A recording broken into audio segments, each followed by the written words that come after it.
How would you feel if you paid collector prices for a book, but you still couldn't actually read it properly? Not because it was damaged, but because that was the whole point.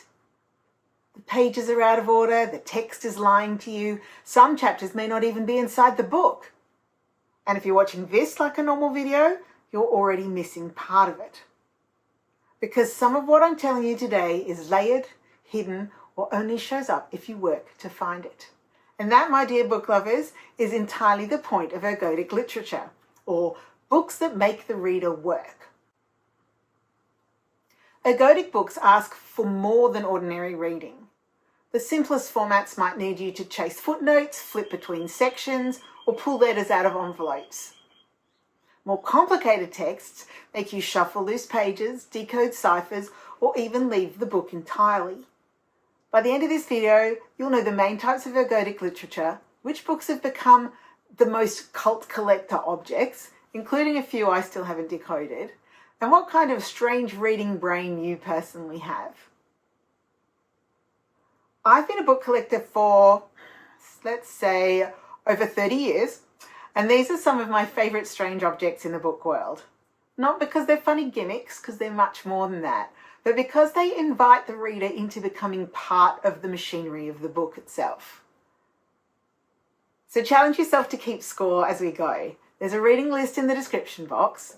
Which of these kinds of books encourage you to lean in and enjoy the ride, and which kinds might be more likely to make you close the covers and tap out? And as I mentioned earlier, this video itself is also ergodic. You can watch it straight through and still get a full overview, but if you want all the extras, keep your eyes and ears peeled. The word ergodic comes from the Greek ergon, meaning work, and hodos, meaning path. So very roughly, an ergodic text is one where the reader has to do extra work to move through the path of the text. Most books are like a straight road. You start on page 1, move forward, and eventually reach the end. An ergodic book is more like a maze. The route matters, the choices matter, sometimes the order matters, and sometimes there's no correct order at all. The term was adopted for literature by Norwegian academic Espen Aarseth in 1997, when he was writing about cybertexts, video games, and early web-based stories. His key definition was that ergodic texts require non-trivial effort to traverse. That phrase can sound academic, but the idea is quite practical. A normal novel may be emotionally complex. It may be hard to understand. It may have references you've got to look up, but you can still move through it by reading the next sentence, then the next, then the next. An ergodic book needs additional work to get through it, which changes the path itself. And this is where people often make the first mistake. Difficulty is not the same as ergodicity. A difficult book makes you work to understand it. An ergodic book makes you work to move through it. Ergodic literature is not an easy category to define, not least because the authors of these books are deliberately using the medium of their text to disrupt literary definitions and structures. Books like Finnegan's Wake by James Joyce are sometimes mentioned when people talk about ergodic literature, but it's a borderline case. It's famously difficult. Multilingual, full of puns, very strange. It even begins and ends mid-sentence, with the ending feeding back into the beginning. But most of the work's interpretive. You're wrestling with the prose more than navigating a disrupted path. So I call books like this ergodic adjacent. The real ergodic question is not, is this hard? The real question is, what work does the book ask the reader to do? So how do you know if the book's ergodic? I think the simplest test is this. If I handed you the book and you read it from page 1 to the end in a standard way, have you experienced it as intended? You might be surprised to learn that the earliest examples of ergodic literature are older than you think. People usually expect that this genre began with modern novels, but the deeper idea, reading as movement, procedure, participation, is much older than that. When Aarseth introduced the term, he pointed to ancient Egyptian temple inscriptions as possible early examples. These were texts that are ergodic by architecture. You didn't simply sit down and read them in a neat printed order. You moved through space, from wall to wall or room to room, and the reading path was shaped by the building itself. Another ancient example is the I Ching, or Book of Changes, a Chinese text with a history reaching back thousands of years. You don't read it like an ordinary linear book. You ask a question, manipulate coins or yarrow stalks, arrive at a hexagram, and then cross-reference meanings and interpretations. That's not straight reading, that's ergodic by procedure. You could even consider some forms of indigenous rock art painted 30,000 years ago in Australia as relationally ergodic, in the sense that traversing the meaning can depend on place, cultural knowledge, permission, and authority. Now, those examples obviously sit outside the modern literary category, but they're a useful reminder that reading never only meant silently decoding printed words in order. And ergodic literature didn't begin as a gimmick. It grew out of a much older idea that the reader is not always passive. Sometimes the reader has to move. Sometimes the reader has to perform. Sometimes the reader has to be an active participant in the reading experience. Ancient history aside, the real shift for us happens when printed books themselves start misbehaving. Let's jump to the 18th century and one of the great ancestors of experimental fiction, Laurence Sterne's The Life and Opinions of Tristram Shandy, Gentleman.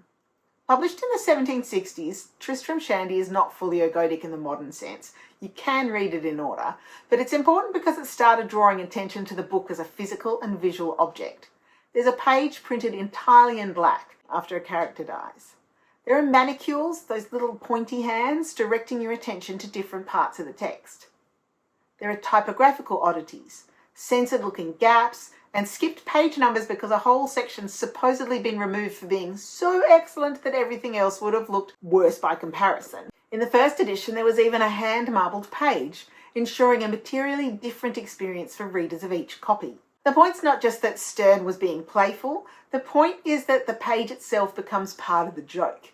The book's no longer pretending to be a transparent window onto a story. It's saying, look at me, I'm a made object, I can misbehave. A few decades later, E.T.A. Hoffmann's parody, The Life and Opinions of the Tomcat Murr, published that idea further. The book pretends that the autobiography of a literate cat has suddenly been spliced together with the biography of a fictional musician named Johannes Kreisler. The result is a printer's error premise, where the text switches between two narratives, as if the physical book has been assembled incorrectly. Again, you can still read it from front to back, so it's not fully ergodic, but the pleasure depends on recognising that the book is pretending to be broken. And that becomes one of the recurring pleasures of ergodic and ergodic-adjacent fiction. The book isn't merely telling you about disorder. The book is performing disorder. So far, the page has played tricks, but what happens when the reader stops just reading about tricks and becomes a detective to investigate them? This is a category for solvers, readers who like clues, evidence, deduction, and the slightly maddening feeling that the answer's right there if only you can put the pieces together. In the 1930s, Dennis Wheatley's crime dossiers turned detective fiction into something closer to a case file. Wheatley's best remembered as a writer of occult thrillers, full of what one critic memorably called sex, Satanism and snobbery, but his crime dossiers were something else. They were designed to look like police files, with testimonies, photographs and physical pieces of evidence that readers were expected to inspect before opening the sealed final pages to check if they'd arrived at the correct solution.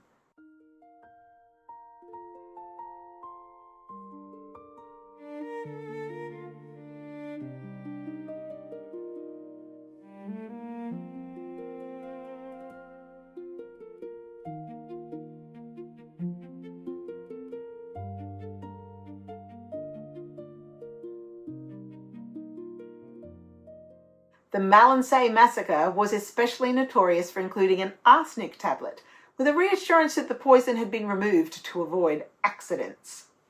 These books were hugely popular, but labour-intensive to manufacture. And that's just one of the reasons that copies with the original inserts intact are so interesting to collectors now. Later reprints don't have them, so it's not the same reading experience.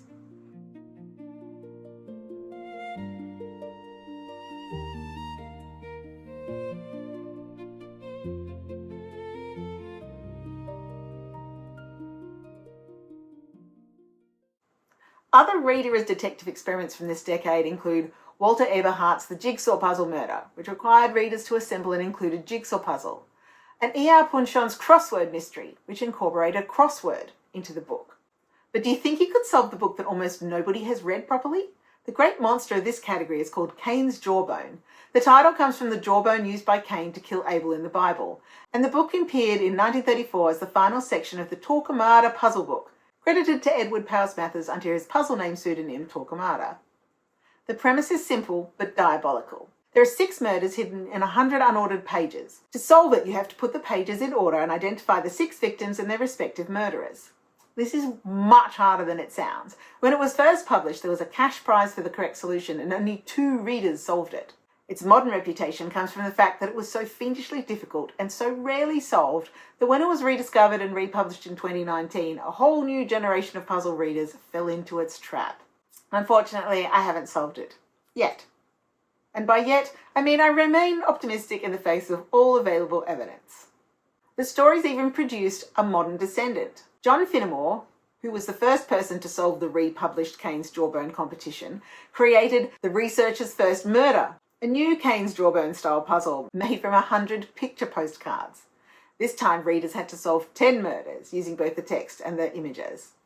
The competition prize was £1,000, and by the deadline there were 47 entries, 24 of them all correct.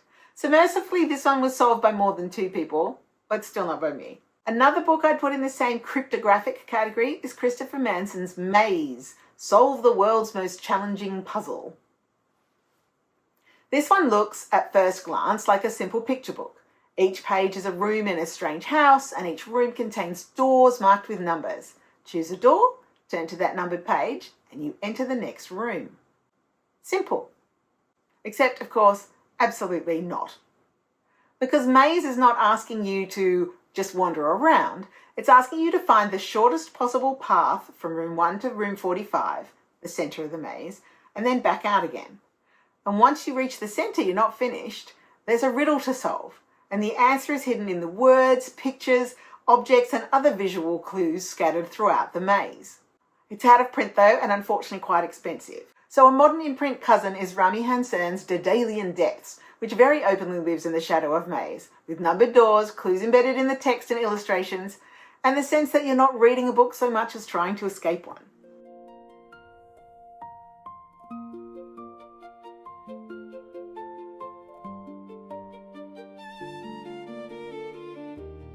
In these examples, the book's been scrambled, and the reader's job is to restore it. These aren't books that you read to find out what happens next. You read them to prove you can reconstruct what already happened. If you're a solver, this is probably where your brain lights up. But a key element is that books like Cain's Jawbone and Maze have one correct but hidden order. What if the problem's not finding the correct order? What if there is no correct order? Shuffle books are for readers who like possibility. The pleasure's not always solving the author's one hidden path. Sometimes the pleasure is discovering that the book can become a different object each time you read it. But before we get to the novels, there's a charming ancestor of this idea, the Myriorama. Myriораmas are decks of illustrated cards designed so that the edges always match up. They were popular in the 1820s as Victorian parlour games. You can lay them out in a line, almost in any order, and create a continuous scene, an endless panorama. You use them to tell stories through either a classic one-player patience type version, when one player composes a panorama to their taste, or it can be played as a round robin build, where you paint a journey together with friends using the panorama as a storytelling engine. Obviously these aren't books per se, but they belong in the Sam family tree as shuffle literature because the reader assembles the path. And they're also gorgeous objects. I've got a friend who mounted a deck along the back of her bookshelf as decor, and it looked fantastic. But now let's jump forward to the 1960s, when print-era ergodic fiction really begins to get exciting. In 1961, Raymond Queneau published 100 milliards de poèmes, or 100,000 billion poems. This doesn't look like the enormous tome you might expect. It's actually a slim paperback, but mathematically it's absurdly huge.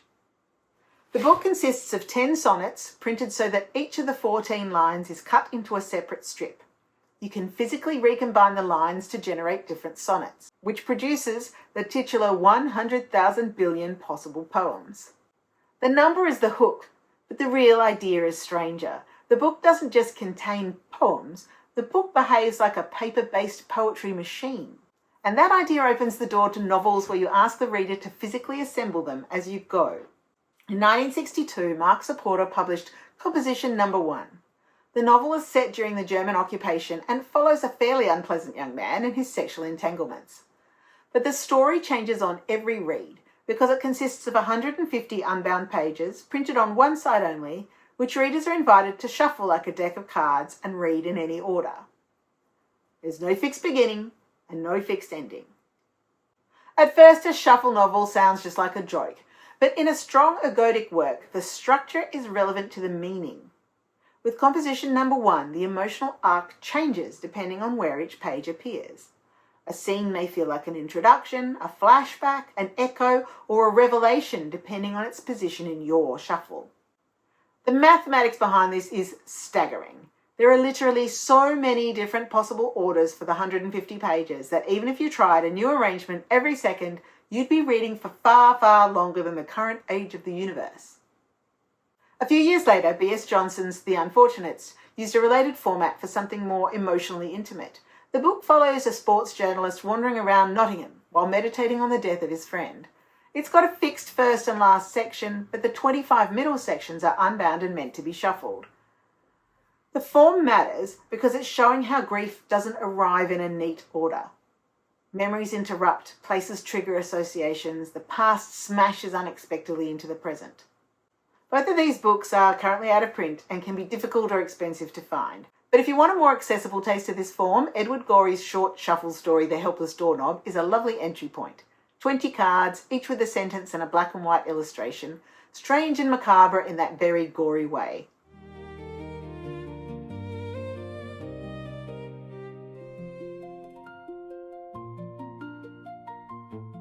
Endless Journey by cartoonist Tom Gold is a beautiful mystical landscape builder too, and a series called Magical Myriaramas offers shuffle card stories in different genres, ranging from horror to myth to mystery to science fiction. A more literary modern collector favourite is Chris Ware's Building Stories, a fragmented graphic novel about the inhabitants of a Chicago apartment building. The story spread across multiple printed pieces in different formats, and the reader assembles the emotional whole by moving through scattered moments. The result's not chaos for its own sake, it's a mosaic of ordinary life. Small private dramas inside a building that explore aging, missed connections and regret.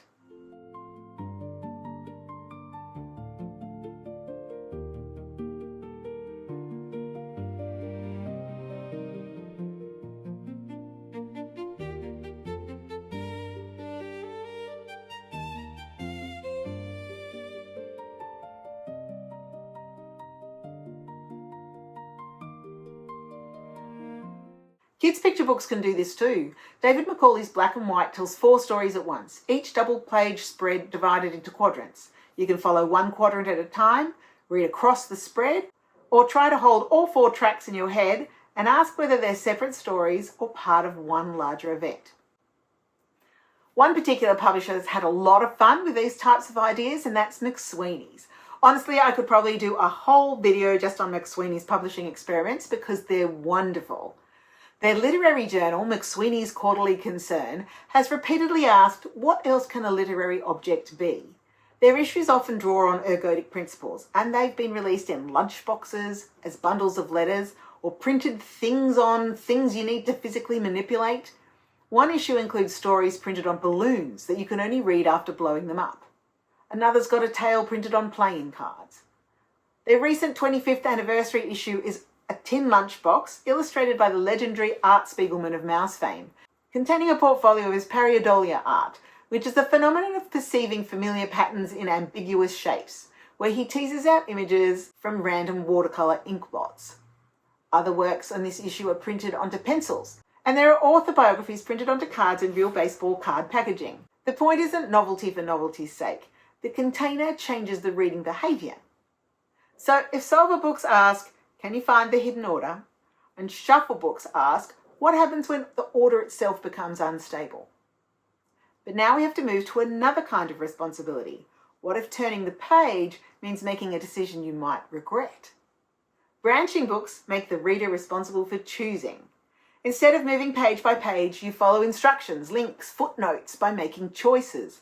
The path you take through the book depends on what you do. A major literary example is Vladimir Nabokov's Pale Fire, published in 1962. On the surface, it's a scholarly edition of a 999-line poem by the fictional poet John Shade. But the real narrative hides in the footnotes, the commentary, references, distortions and obsessions of the unreliable commentator Charles Kinbote. You can read the pages in order, but you have to move between poem and commentary to slowly piece together what's actually going on. It sounds intimidating, but it's surprisingly readable once you get it. The following year, Julio Cortázar published Hopscotch. It follows Horacio Oliveira, an Argentine intellectual wandering Paris and Buenos Aires in search of authentic existence as he descends into mental crisis. As the title suggests, the book offers a choice of reading paths. You can read chapters 1 to 56 for one version of the story, or you can follow the author's table of instructions, which sends you hopping through a longer, non-linear sequence that more deeply mimics his internal chaos. Nearby is Italo Calvino's If on a Winter's Night a Traveller, which I'd call ergodic adjacent rather than fully branching. You don't choose your way through it, but the novel keeps interrupting itself, giving you the beginnings of other novels and turning you, the reader, into the central character. But of course, if we're talking about path-based books, we have to talk about Choose Your Own Adventure. But you might be surprised to learn the first printed choice-based novel was not an adventure at all. It was a romance. Consider the Consequences by Doris Webster and Mary Alden Hopkins was published in 1930. It follows Helen Rogers and her two suitors, and the reader chooses which character to follow and which decisions to make. Each a hard-out twilight. It includes branching paths and dozens of endings, and it was marketed partly as a courting game. The children's adventure version, better known today, took off decades later when Edward Packard developed the idea through bedtime storytelling and eventually into the branching manuscripts. Raymond Montgomery helped develop the concept further, and Bantam later turned the format into the familiar Choose Your Own Adventure line, beginning with The Cave of Time in 1979. These books were everywhere in the 80s and 90s. Bantam published 184 original titles in the series by 30 writers, and the book sold over 250 million copies before the original run ended in 1998. They became such a huge phenomenon because they do something simple and powerful. They make you as the reader complicit. You choose the cave, you choose the planet, you choose the door you absolutely should not have opened, and if everything goes terribly, well, that means it's partly on you. There are lots of modern versions that keep playing with this format. If you want to see this idea come to life in comics form, Jason Shiger's Meanwhile is a brilliant example. It's a choose-your-own-path graphic novel where you follow tabs and lines through a complex hidden flowchart of story possibilities. It begins with the innocent choice of chocolate or vanilla ice cream, and it can end with time travel, memory transfer, or accidentally destroying the universe.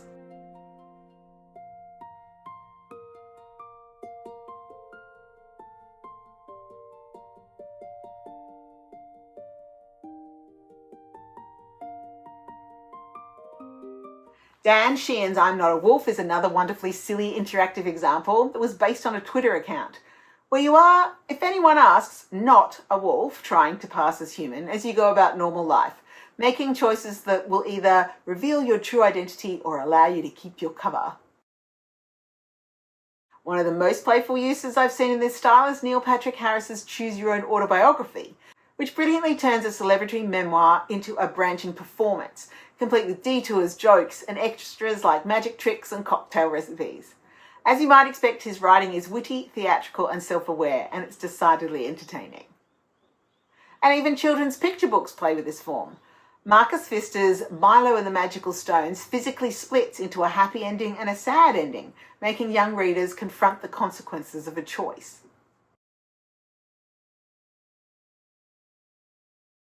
So far we've looked at books where the reader has the responsibility of solving, shuffling, or choosing a path. Now what happens when the author hands some of that responsibility not to the reader but to chance? This is where we enter aleatory literature. Aleatory means involving chance. Instead of one fixed text, the reading experience might be shaped by dice, cards, random tables, shuffled fragments, or procedural rules. Some of the books we've already discussed have an aleatory element, especially when the reading order is shaped by random shuffling, but for many readers, the familiar version of this idea is the role-playing game book. The foundational example of an ergodic play system is, of course, Dungeons & Dragons. His original rulebooks appeared in 1974. But D&D wasn't a narrative book in itself so much as a rule system, a framework for generating stories through play. In book form, the idea becomes more recognisably literary with the arrival of The Warlock of Firetop Mountain, published in 1982 by Steve Jackson and Ian Livingstone. As the first fighting fantasy title, it helped define the role-playing game book boom of the 1980s. Unlike a standard branching narrative, fighting fantasy doesn't simply ask you to choose between pre-written paths. It asks you to build and manage a character, tracking skills, stamina and luck, keep an inventory, make decisions, and roll dice to resolve combat and danger. The book becomes more than a story with options. You can make the right decision and still lose the fight. You might take a foolish risk and survive because the dice gods are kind. The appeal is that the story starts to feel like it belongs to you. Other RPG-adjacent adventure books continue this tradition, like Lone Wolf and Fabled Lands, blending branching narrative with campaign-like progression. Solo RPG books are teetering on the edge of literature. They continue this tradition of active, non-linear reading, but they also push beyond the book as a container of story. A game book gives you a branching plot to navigate. A solo RPG book is still made of words, scenes, prompts, and imagined worlds, but it no longer contains the story in the usual sense. It contains the conditions for a story to appear. The book doesn't tell you, here's the plot. It asks, what will you risk? What will go wrong? What will you do next? From an ergodic perspective, this takes us right back to the I Ching. The book contains a machine for producing story. Part rules, part chance, and your imagination which stitches the result together. But now we move from topographic reading, order, path, movement, to typographic reading. Because some books don't need dice or choices to make you work. They do it with the shape of the words themselves. In books that you have to decode, typography is not decoration. The way words appear on the page becomes part of the plot, the atmosphere, or the psychology of the characters. Text stretches, spirals, collapses, blanks out, or becomes a visual object. You may technically be reading the pages in order, but the textual design is making you do extra work before you even process the sentence. Science fiction's been one of the great playgrounds for this. Alfred Bester's The Demolished Man is a pioneering science fiction noir novel set in a 24th century society where murder is nearly impossible because telepathic police can detect crimes before they happen. Published in 1953, and typography is used to help suggest telepathy, social coding, and altered communication. In The Stars, My Destination, which is sort of a futuristic revenge novel retelling of the Count of Monte Cristo, there's a famous synesthesia sequence that reflects the confusion of senses in visual form, with varied fonts, sizes, and swirls of text to represent a mind overwhelmed by sensory experience. A more recent example of this is Patrick Ness's 2008 novel The Knife of Never Letting Go, where noise, the constant broadcast of people's thoughts, appears through chaotic typefaces and blocks of visual text. The typography lets the reader feel the overwhelm rather than simply being told about it. A few years ago, Rian Hughes published XX, subtitled A Novel Graphic. This is a first contact science fiction novel, and again, the ergodic design of the book is an integral part of the storytelling machinery. The premise opens with the detection of a mysterious extraterrestrial signal. But the question isn't simply, are aliens trying to talk to us? It becomes something stranger. What if the signal's not just a message, but a form of life? What if information itself is the alien arrival? The book uses typography, logos, diagrams, invented scripts, nested texts, and pages that feel like they've escaped from different communication systems. It's not just telling a story about language and signs and signals, it's making the reader move through those systems on the page. So these books are a bit of an exception. You can often read them straight through, but the page design is making the reader do additional work that ordinary prose cannot. And this brings us closer to the classic cult book House of Leaves, which we're going to return to in a minute, because if there is one modern book that turns typography into wild architecture, it's that one. But first, there's another family of books we need to talk about. Books that lie about being books. Faux archive and found document novels pretend not to be novels at all. Instead, they present themselves as bundles of evidence, hacked files, letters, interview transcripts, official reports, or fragments someone else has supposedly discovered and assembled for you. These are usually ergodic adjacent rather than fully ergodic because you can often read them from front to back. But the reading experience is investigative. You're not simply following a story, you feel like you're reconstructing one from materials somebody left behind. A popular young adult example is Illuminae by Amy Kaufman and Jay Kristoff. The story is about a massive cover-up by a corrupt corporation. By presenting the book as a dossier of leaked documents like emails, schematics, medical reports, the act of reading mirrors the act of uncovering the truth.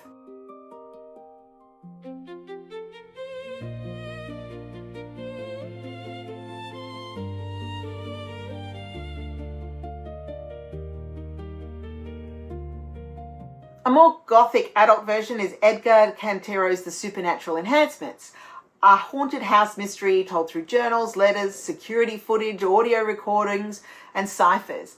These formats make you feel like you're sifting through classified evidence after a catastrophe, piecing together what happened while sharing some of the characters' confusion, urgency, and dread. A neighbouring category is document form fiction, where books borrow the shape of another kind of document.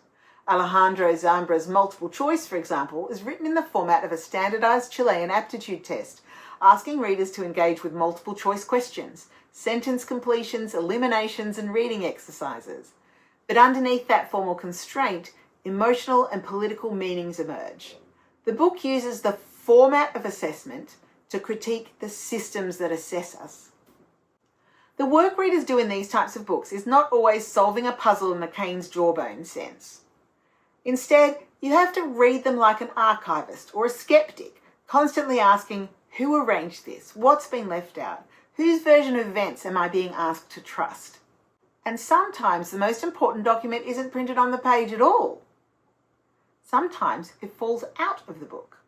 Books you have to handle fall into one of my personal favourite collector categories, applicata books. Applicata books are books where part of the reading experience is loose, folded, removable, inserted, hidden, or physically manipulable. Letters, maps, postcards, nested books, all these lovely paper objects make the book feel less like a block of pages and more like a bundle of joy. We already saw an early version of this with Dennis Wheatley's crime dossiers, where inspecting the physical evidence was part of the experience. For many readers, your first encounter with this sort of book might have been something like The Jolly Postman, full of envelopes containing letters, cards, games, and even a second book within a book.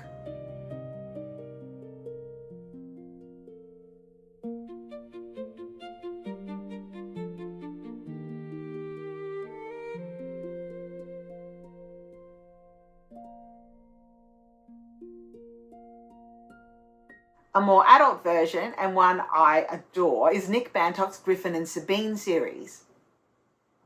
The story is told through letters and postcards between the protagonists that the reader physically removes from envelopes, so the reading experience unfolds through the intimate, slightly illicit act of opening someone else's mail. And the books themselves are beautiful objects. There are 7 in the full series, and they're absolutely made for the tactile reader collector.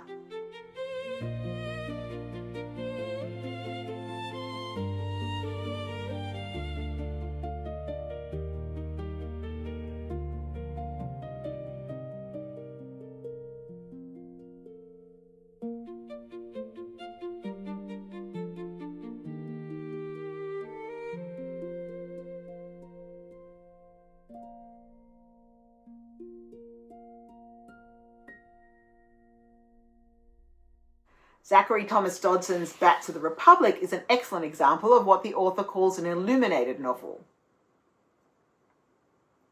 You examine maps, illustrations, diagrams, letters, transcripts, pamphlets, nested books, and physical inserts to piece the story together.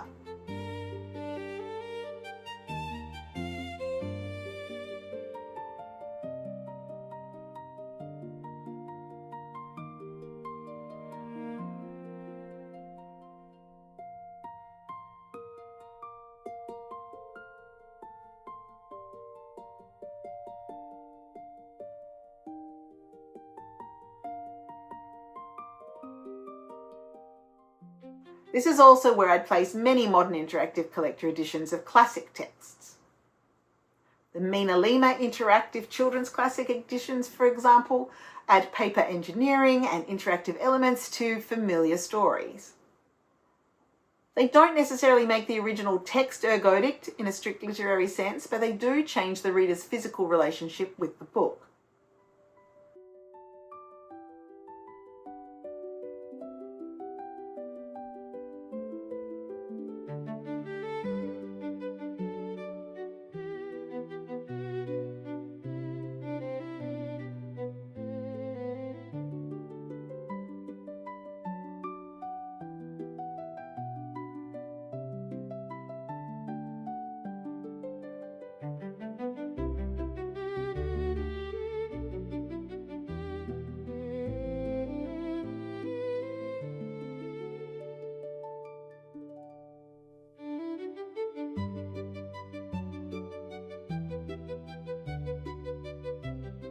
Another especially interesting example is the Beehive Books illuminated edition of Pinocchio.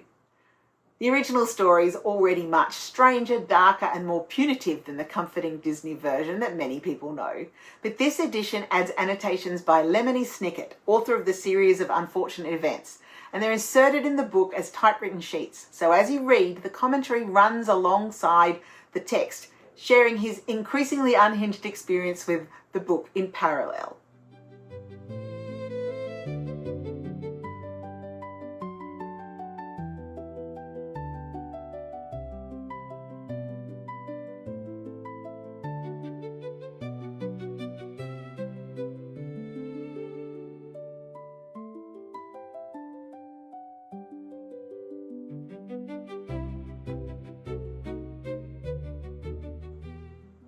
I genuinely have more than 100 of these types of removable ephemera books in my personal collection, so I'll link my longer bibliography below for anyone else who's also obsessed with them too.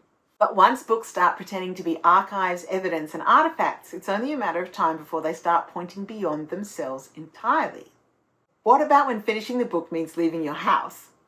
Armchair treasure hunts are books you can usually read from beginning to end, but the text or illustrations hide clues and ciphers that point to the real world.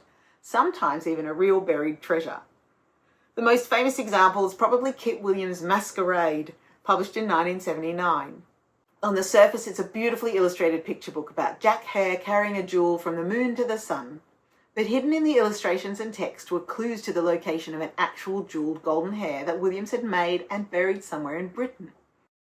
This book effectively launched the modern armchair treasure hunt genre. Another legendary example is Byron Price's The Secret, published in 1982. Instead of one treasure, it hid clues to 12 buried casks across North America. Some have been found, and others remain unsolved, which means the book is still partly unread in the deepest ergodic sense. Its full meaning is still out there in the world, waiting for someone to complete it. France has its own famous example with On the Trail of the Golden Owl, one of the most legendary, long-running literary treasure hunts. It began in 1993 and was reported solved only in 2024 after more than 3 decades of searching. Armchair treasure hunts are fascinating because they break the boundary of the book completely. And that brings us, finally, to the books that combine several of these techniques at once. The labyrinthine puzzle box books that generate fan forums, reading guides, conspiracy theories, and slightly haunted-looking readers carrying battered copies full of tabs and notes. Now we can finally talk about the cult classics.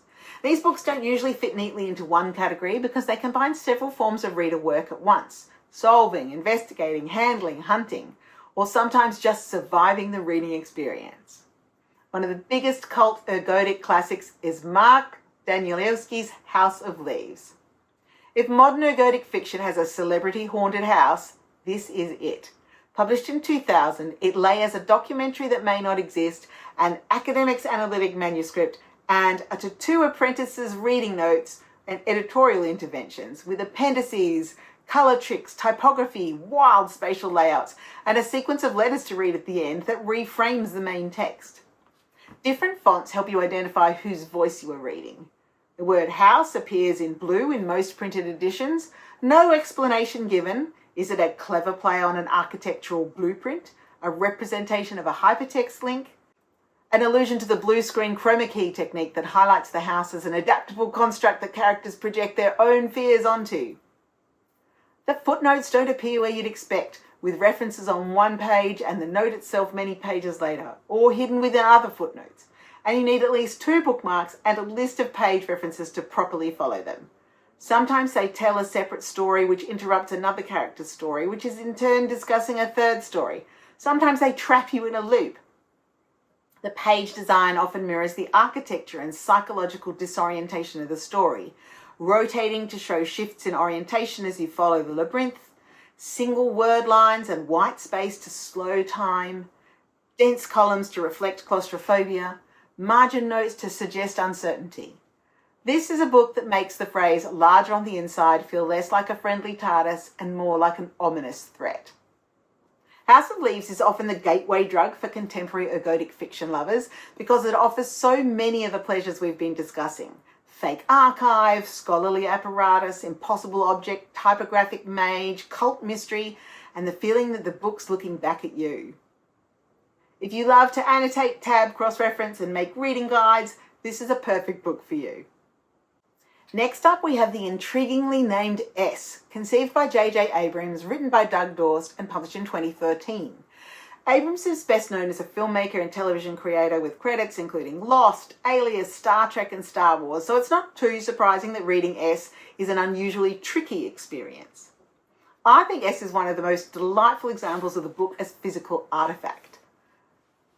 The central object's a fictional library book called Ship of Theseus, written by the equally fictional V.M. Straka, about a main character who's an amnesiac travelling on a mysterious ship. But the real story happens in the margins, where 2 readers, Eric and Jen, write notes to each other in different inks over multiple passes through the book. Tucked between the pages are removable postcards, letters, photographs, newspaper clippings, a napkin, and a cipher wheel. It's partly found literature, partly marginalia novel, partly puzzle book, and partly applicata. But its defining feature is that it makes you work through the book as an object. It's a joy to experience, even though reading it absolutely takes real work.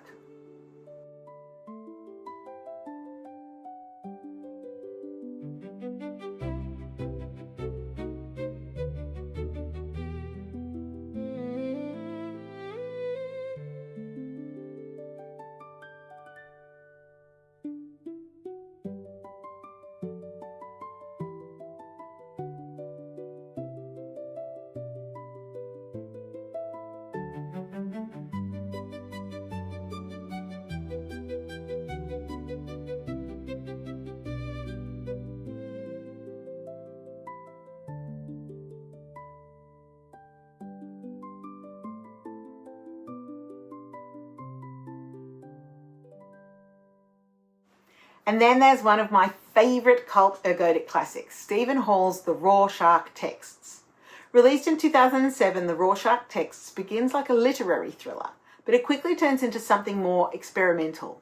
A love story, a puzzle text, a typographic adventure, and a meditation on language, memory, and interpretation. The title's a pun on Rorschach tests, which fits beautifully because the experience of reading the book, like an inkblot, depends on what the reader projects into it. And its central shark metaphor is that ideas, memories, and stories are living things that can consume us. The printed novel already plays visually with text, but its most legendary feature exists outside the book. For every main character, Hall devised an additional negative or unchapter that exists outside the printed novel itself. Some were released online, including YouTube videos and magazine articles. Some appeared in real-world locations. One was stuck to the underside of a park bench. And many are now difficult or impossible to recover. So to fully read the Rorschach texts, you have to become a hunter. And even then, the complete version may no longer be recoverable. That may be the deepest version of the ergodic promise. Not only do you have to work to finish the book, you may have arrived too late to finish it completely. There are heaps more ergodic and ergodic adjacent books I could talk about here. Jonathan Safran Foer's Tree of Codes, which creates new text by basically cutting words out of another book. Tom Phillips's A Humorment, which transforms an existing Victorian novel through painting, erasure and visual intervention. It depends which edition you read, what message you get. The Codex Seraphinianus, an imaginary encyclopedia written in an invented, indecipherable language. There are novels formatted like auction catalogues, IKEA catalogues, dictionaries, encyclopedias, instruction manuals, books printed in ink that starts to disappear as soon as you start reading it, and all sorts of other strange objects that will make you question the whole reading experience. I go into some more of these in the web article linked below, and if you want a part 2 of this video, please let me know because I could keep talking about this for an extremely unreasonable amount of time. But for now, let's come back to the question from the beginning. What kind of strange reading brain do you have? If you love restoring hidden order, you're probably a solver.